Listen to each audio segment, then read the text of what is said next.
Bismillahirrahmanirrahim. Assalamu alaikum students. Hopefully you all are well. This video is related to history topic, that is the ancient invaders. In last video we studied about the Aryans, that how they defeated the local population and took over their lands and farms. We studied about their caste system, religion and language. And today's video covers detailed history of Persians and the Greeks. Let's discuss first Persians in detail.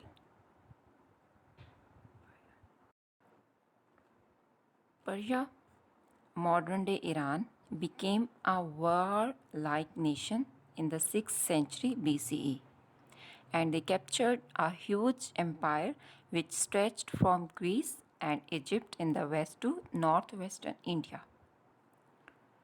Modern day का जो Iran है, पहले वक्तों में से Persia कहा जाता था. इस इलाके के लोग वॉर लाइक नेशन यानी कि जंगजू, जो लड़ाका होते हैं, जंग करने वाले, वो कौम बन गए थे 6th सेंचुरी में. और इन्होंने बहुत सा जो एरिया था, बहुत सी जो मुमलिकतें थी, बहुत सी रियासतें थी, उनको भी कैप्चर कर लिया था, उनको अपने कब्जे में कर लिया था.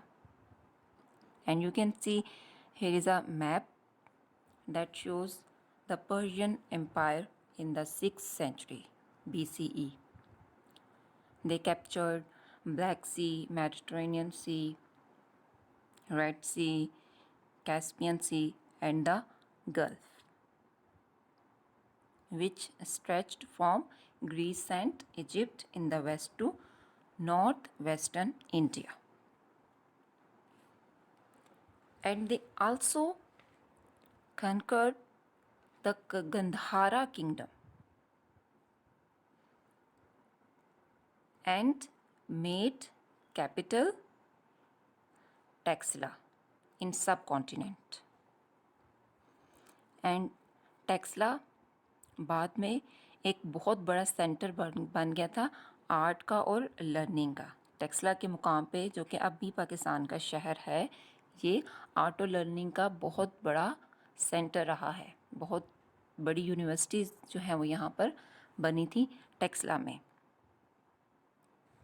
और पर्शियंस ने अपने साथ बहुत से नए आइडियाज़ लाए थे. इन्होंने बताया था कि मनी को कैसे यूज़ किया जाता है, नए तरीके से खूबसूरत और मॉडर्न बिल्डिंग्स कैसे बिल्ड की जाती हैं. और इसके अलावा जो आर्यंस थे, जो या इनसे पहले जो यहाँ पर रह रहे थे, इनसे इन्होंने सीखा था मेडिसिन्स बनाना और स्टील बनाना. और ये जो स्टील थी ये बहुत एक्सपेंसिव होती थी और स्मॉल क्वांटिटी में, बहुत कम मिक़दार में बनती थी और बहुत ज़्यादा एक्सपेंसिव होती थी. और तब जो थी स्टील, वो सिर्फ जंगी हथियार बनाने के लिए, वेपन्स बनाने के लिए यूज़ होती थी. और बहुत रिच जो लोग होते थे, जो अमीर तबका होता था, वही ये यूज़ करता था. इसके अलावा जो पर्शियंस थे, उन्होंने बहुत अच्छा इरिगेशन का सिस्टम भी जो था वो इंडस वैली में लेकर आए थे, मुतारफ़ करवाया था. बट फिर भी इनसे पहले जैसे बहुत सी एम्पायर्स जो हैं वो आहिस्ता आहिस्ता कमज़ोर होती गई. ये भी अपनी पावर में आने के बाद कुछ सालों के बाद कमज़ोर हो गई.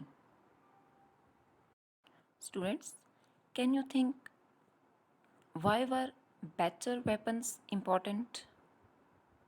अच्छे जो जंगी हथियार होते थे वो क्यों ज़रूरी थे? आप कंपेयर कर सकते हैं आज के दौर से. आजकल जिस मुल्क के पास अच्छे मॉडर्न टेक्नोलॉजी है, जिसके पास अच्छे जंगी हथियार हैं, उससे उसके दुश्मन डरते हैं. उसके ऊपर हमला करने से पहले वो सोचते हैं कि ये जदीद जंगी हथियार से लेस है. तो ऐसे ही पुराने ज़माने में भी जो अच्छे जंगी हथियार होते थे, जिन सोल्जर्स के पास अच्छे जंगी हथियार होते थे वो दूसरी कौमों पे बर्तरी ले जाते थे, उनको आसानी से हरा देते थे. Hopefully you got all the points. After Persians, let's discuss the Greeks. The next major invasion which effects has lasted in our part of the subcontinent was by the Greeks, and they were led by the Alexander. और उर्दू में से सिकंदर आज़म कहा जाता है Alexander the great को. ये Greeks को lead कर रहा था, उनका लीडर था Alexander, Sikandar Azam. In the west, another new power was building up in the northern Greece, and Alexander became king of Macedon when his father Philip was murdered in 336 BCE. Northern Greece में एक नई power जो थी वो build हुई थी और Alexander उसका बादशाह था. जब उसके फादर फिलिप को कत्ल कर दिया गया था 336 BCE में, तो वो मैसेडोन का किंग बन गया था. और वो सिर्फ 20 साल का था, लेकिन वो बहुत ही ब्रिलियंट सोल्जर था, बहुत अच्छा लीडर था, बहुत ज़्यादा ज़हीन था. और अरस्तु जो था वो उसका उस्ताद था. Aristotle was his tutor. और that's why Alexander was also well educated, क्योंकि उसके फादर ने उसको उसकी स्टडी पे बहुत ज़्यादा फोकस किया था ताकि वो फ्यूचर में अच्छा किंग साबित हो सके और अच्छी बादशाहत कायम कर सके. And in the remaining 13 years of his short life, Alexander conquered the biggest empire, which was known from the Mediterranean west of Egypt. And in a great battle on the river Jhelum, he defeated Porus, which was the king of Punjab. River Jhelum पे porous को हरा दिया था Alexander ने, जो कि पंजाब का king था. पोरस को कब्जे में कर लिया गया था, उसको पकड़ लिया गया था, लेकिन अलेक्जेंडर उससे बहुत ज़्यादा एडमायर था, बहुत ज़्यादा उससे इंस्पायर था उसकी बहादुरी से. इसीलिए उसने उसको छोड़ भी दिया और जो किंगशिप थी उसकी, जो उसका किंगडम था, वो भी उसको रिटर्न कर दिया, उसको वापस कर दिया था. इतना ज़्यादा वो उससे इंस्पायर था. Alexander now wanted to march eastwards to what was believed to be the edge of the world.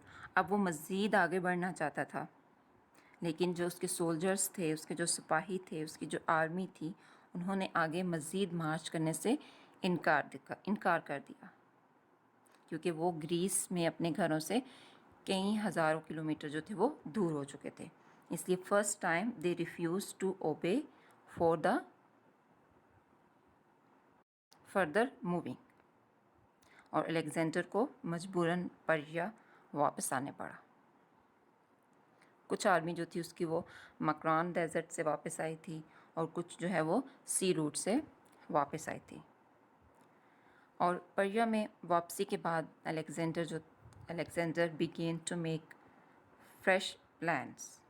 उसने मज़ीद आगे मंसूबे बनाना शुरू कर दिए, लेकिन वो बीमार हो गया और सिर्फ 33 साल 33 ईयर्स की एज में वो दुनिया से चला गया. और उसके दुनिया से चले जाने के बाद उसकी जो एम्पायर थी उसके 3 हिस्से कर दिए गए थे, और जो उसके जनरल्स थे उन्होंने उसके इन पार्ट्स पे हुक्मरानी की थी, जो कि उसके आर्मी का हिस्सा थे.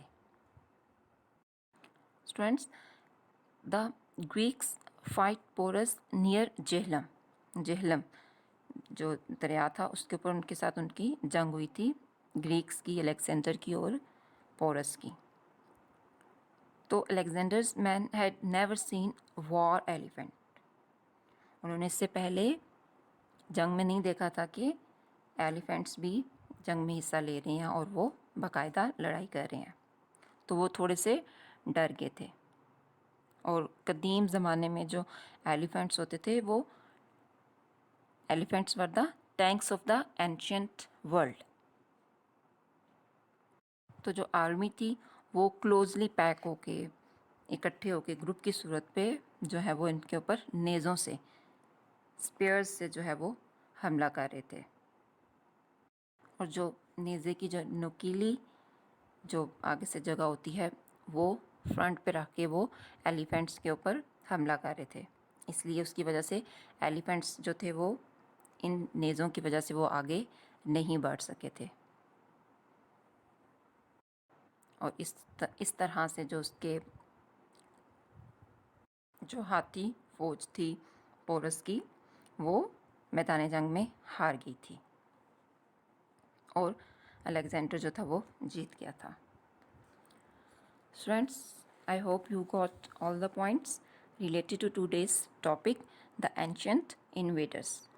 Students, we studied about Aryans,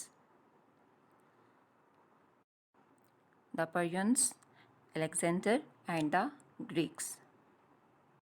And I also mentioned pages for reading. Students, kindly read these pages carefully, which help you to understand these facts in better way. Let's come to our today's assignment. And student, one thing that is very important, kindly आप जो भी notebooks पे काम कर रहे हैं वो neat and clean writing में करें, प्रॉपर डेट के साथ, ऊपर होमवर्क आपका मेंशन हो, मार्जिन लाइन लगी हो, और जैसे आप क्लास में काम करते थे एज इट इज़ वैसे ही करें। हर लेसन से पहले आपका, हर चैप्टर से पहले आपका टाइटल पेज होना चाहिए। हिस्ट्री का एक टॉपिक आपने आज कंप्लीट किया तो उससे पहले आपका हिस्ट्री का टाइटल पेज बनना चाहिए। ओके, और जो काम भी आप साथ साथ कर रहे हैं उसको साथ साथ आप याद करने की कोशिश करें, ताकि एंड पे जब आपने एग्ज़ाम्स देने हो तो ये काम आपके ऊपर सारा एक ही दफ़ा आपको याद ना करना पड़े और फिर आपको बहुत ज़्यादा मुश्किल होगी। जो काम भी साथ साथ होता है, थोड़ा थोड़ा सा काम आपको मिलता है, आप वो साथ साथ लर्न करते जाएं। Understand? So let's come to our today's homework. पहले 3 क्वेश्चंस हमने लास्ट वीडियो में कंप्लीट कर लिए थे और मैं उम्मीद करती हूँ कि आप कॉपीज़ पे वो कर चुके होंगे। Question number 4 is look at the drawing above and say why the Greeks were able to defeat their opponents. Greeks ने अपने मुखालफिन को, जो दुश्मन थे उनको कैसे हरा लिया था मैदान में, उन्होंने ऐसी क्या स्ट्रेटजी अपनाई थी कि वो इजीली उनको हराने में कामयाब हो गए थे। And look at the drawing above means here is a picture on page number 82 that is showing elephants and army. Kindly see this picture and after that attempt this question on your copy. And the answer is the Greeks were able to defeat their opponents because of the fighting strategy that they used, and which was the phalanx. And a phalanx was a type of a miniature fortress of soldiers who attacked their opponents with spears. phalanx का मतलब कि वो एक छोटे से group में, जो army होती थी ग्रीक्स की वो एक छोटा सा ग्रुप बना लेती थी, मिनिएचर फोर्ट्रेस, छोटा सा हसार बना लेती थी, एक ग्रुप की फॉर्म में एक जगह पर छोटे छोटे हसार बना लेते थे, जहाँ पर वो पूरा ग्रुप जो होता था सोल्जर्स का वो अपने मुखालफिन पर स्पेस के साथ, नेज़ों के साथ उनके ऊपर हमला करता था। इस स्ट्रेटजी से उन्होंने जंग के मैदान में कामयाबी हासिल की थी। Question number 5 is refer back to the information in chapter 14 and make a timeline of the invaders of the subcontinent. Subcontinent में जो इन्वेडर्स आए थे, जिन्होंने यहाँ पर अपनी एम्पायर कायम की थी और अटैक किया था सब कॉन्टिनेंट पे, उनका टाइमलाइन के अकॉर्डिंग आपने डेट के साथ उनके नाम भी बताने हैं और डेट भी लिखनी है। And you can also take help from page number 62 chapter 14 invasions into the subcontinent from the north and west. यहाँ पे एक मैप है जो कि शो कर रहा है कि सब कॉन्टिनेंट पे कौन कौन सी अक़वाम आई थी, उन्होंने यहाँ पर अटैक किया था, जो कि नॉर्थ और वेस्ट से आई थी। And answer is Aryans. जैसा कि आपने पढ़ा कि वो 1500 BCE सब कॉन्टिनेंट पे आए थे। Persians 500 BCE, Greeks 300 BCE, Syrians 60 BCE and Parthians 1 BCE, 1 CE, Kuyans 50 CE, Huns 470 CE and Ghaznavids 990 CE, Khouris 1200 CE, Mongols 1220 CE and Mughals 1520 CE। इनमें से बहुत से इन्वेडर्स के बारे में आप पढ़ चुके हैं और आर्यंस, पर्शियंस और ग्रीक्स के बारे में आज के चैप्टर में हमने पढ़ा है। At the end, take care of yourself and do your work on time. Thank you. अल्लाह हाफिज़।